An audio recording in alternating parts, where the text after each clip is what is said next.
Hello, my name is Hollie Jr., a doctoral of ministry student at Wesley Theological Seminary. I have the distinct privilege of creating a creation story for Greenforest Community Baptist Church, a Southern Baptist church located in Decatur, Georgia, which is a suburb of Atlanta, Georgia. This creation story is named From Whence We Came. Greenforest Community Baptist Church creation story can best be summed up by answering these three questions. 1. Where has Greenforest been? 2. Where's Greenforest now? 3. Where's Greenforest headed? We created this creation story by taking a look at some of the long-standing members of Greenforest Community Baptist Church. Some have been here for 25 years, 28 years, 30 years. Let's take a moment now to reflect on the powerful legacy of Greenforest. The Wadsworth Elementary School was the first meeting place of the church congregation. A church was built near that school in the early 1960s. In the mid-1970s, an increasing number of African Americans began moving into that DeKalb County neighborhood. One Sunday morning in 1977, in what has been referred to as the Exodus experience, nearly all of the white church members, including the pastor, moved their memberships. Reverend John Cross, former pastor of the 16th Street Baptist Church in Birmingham, Alabama, became the interim pastor. It was he who was influential in bringing in Dr. George O. McCaleb Jr., who served as senior pastor for what was then a 25-member congregation. In 1989, the growing congregation marched to a new church on Rainbow Drive where membership flourished. After the death of Pastor McCaleb. Where has Greenforest been? Or in other words, how did Greenforest begin? What were some of the foundational strengths that propelled Greenforest? Well, you hear people talk about the old church, and Greenforest came from over across the interstate from Shamrock. And even though it's named Greenforest, the street behind the church was actually named Greenforest. The address of the church was on Shamrock. And it was in a neighborhood that started to transition. There's a transition. Obviously, the church started to transition as well. And as we, one Sunday, a number of the members, the white members, they decided to, they'd given us notice that they would be leaving that following Sunday, and which they did. This is basically the choir and some of the deacons and so forth. One deacon did stay for another year, and he promised to stay a year to make sure he felt that we were on the solid ground. So as we started, wasn't many members, of course. We started with Reverend Cross, which was our interim pastor at the time, and we progressed from there as later on Pastor Caleb came. The 1970, probably 8. My father used to, the late Reverend John H. Cross, was working with the Home Mission Board with Black Church Relations. When the exodus of the Greenforest Church that was on Shamrock and Greenforest Drive, there was a transition in the neighborhood and most of the whites left the church. Because the Home Mission Board had the mortgage to the church, my father was assigned to stabilize the church. Greenforest in 1989, it was still over on Shamrock Drive in its original location. At that time, there were about 400 members, and they had outgrown their facility there and were thinking about moving to this location.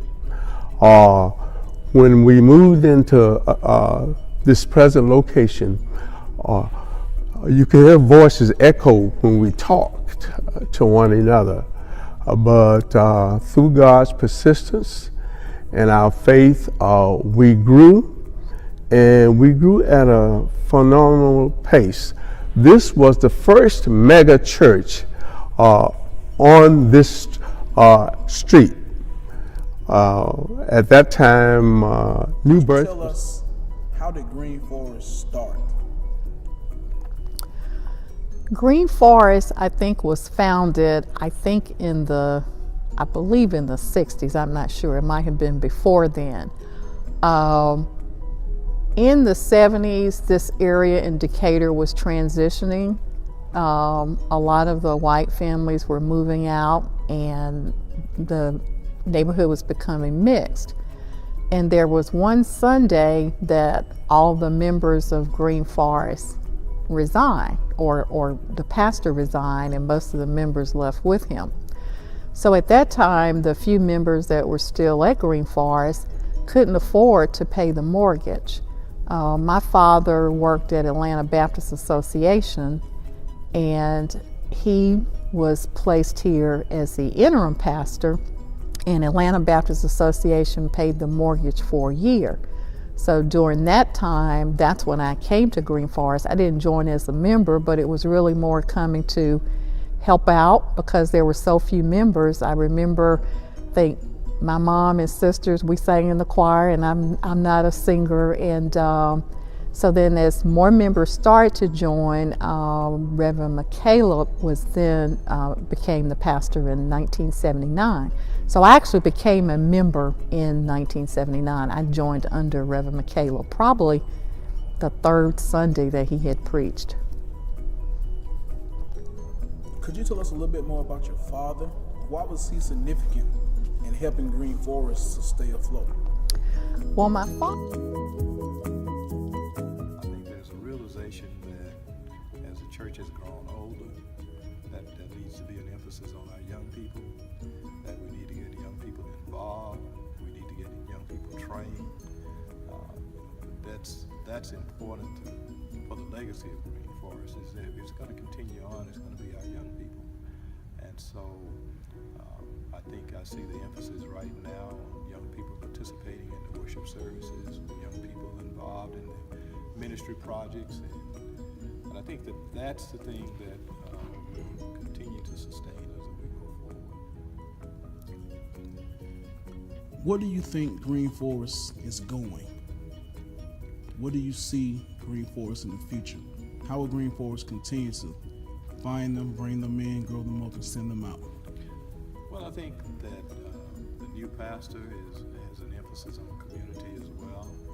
I think as we start to look back at what has brought us to where we are, we'll start to capitalize on the fact that it was our community involvement that caused us to grow. Greenforest was a predominantly white church. In fact, we had one member who's a member of our church today. She stayed at the church, and she's a member of the new Greenforest. Her name is Mrs. Evelyn Albert. She was one of the older members who was a long-serving member and still worships with us today. But what happened, the transition of the community, when most of the whites moved out of the community, there was an influx of black people in the South DeKalb area. So that's why the minister left, the church left, and that's how my father came in, because he was working for the Home Mission Board to stabilize the church. Now, recently we heard that your father, Pastor John Cross, was also the pastor of 16th Street Baptist Church in Birmingham. At the height of Greenforest's growth, we were over 6,000 members, and we were sponsoring annual youth conventions. And after our loss of our anointed leader, Reverend George McCaleb, we did suffer some setbacks. And we leveled off at about a little under 4,000 members. At the current time, the church is experiencing growth. Well, I think we're being sustained, and obviously we're in transition right now. I think there's a realization that as the church has grown older, that there needs to be an emphasis on our young people, that we need to get young people involved. We need to get young people trained. That's important for the legacy of Greenforest, is that if it's going to continue on, it's going to be our young people. And so think I see the emphasis right now on young people participating in the worship services, young people involved in the ministry projects, and I think that that's the thing that will continue to sustain. I believe that God is still taking us to a higher plane, and we all need to be ready for our bright future and getting out to evangelize and keep the ministry alive. And I know it is going to be brighter, but it takes all of us as members to get out there and witness the unadulterated message that Jesus is love, and he died for us, and welcome the community and those who do not know Christ, that we dust off our evangelism shoes, and there's work to be done. Thank you. The last question. Do you think that our church will survive by ministering to millennials in this generation? Yes. I have seen since Dr. Berry has come here, what I'm watching on The youth pastor has an emphasis on the community as well. I think as we start to look back at what has brought us to where we are, we'll start to capitalize on the fact that it was our community involvement that caused us to grow and caused people to see that we were real in what we were trying to do. We had the Forest in Columbia, when we had other activities with the school, all of those things, not just Greenforest members participating, but these are avenues in which others which are outside of our congregation, and Greenforest puts a lot of money into those things in order for other people to have accessibility to education, accessibility to housing, and those kind of things. What the Community Development Corporation is doing in terms of its education of people to home ownership and those kind of things. All of those outreach things help people to identify with Greenforest. Thank you so much, Mr. White, for your time today. Is there anything else you would like to add to this interview as it relates to Greenforest Creation Story? No, I think that we're on a path that it's exciting. It's been exciting for many years. I think we do a lot of things here that a lot of people don't know about. And I think that we don't do a lot of bragging and broadcasting, but we do. And I think that that's the key to that people will see you doing and see that you're genuine in what you're doing. Thank you so much, Mr. White, for helping us with our creation story.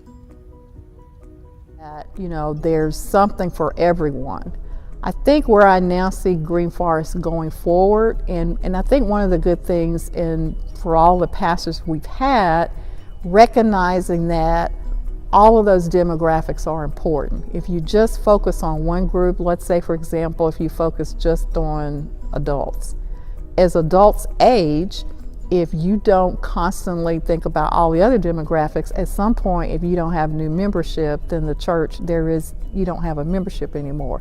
So going forward, what I see is recognizing that all demographics are important, and how do you bridge those gaps? And I think it's good to have all age groups, because older people can learn from the younger people. Younger people are much better in technology.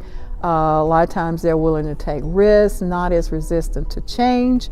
And then younger people can learn from the wisdom of those of us who have been here longer and made some mistakes and realize now some things can be done differently. So going forward, I think with Greenforest, because our current leadership and previous leadership realize that you can't just stay stuck, that you always have to grow. I think going forward, Greenforest will recognize that you have to look at how the world has changed. As our current pastor, Pastor Berry says, the gospel never changes, but how you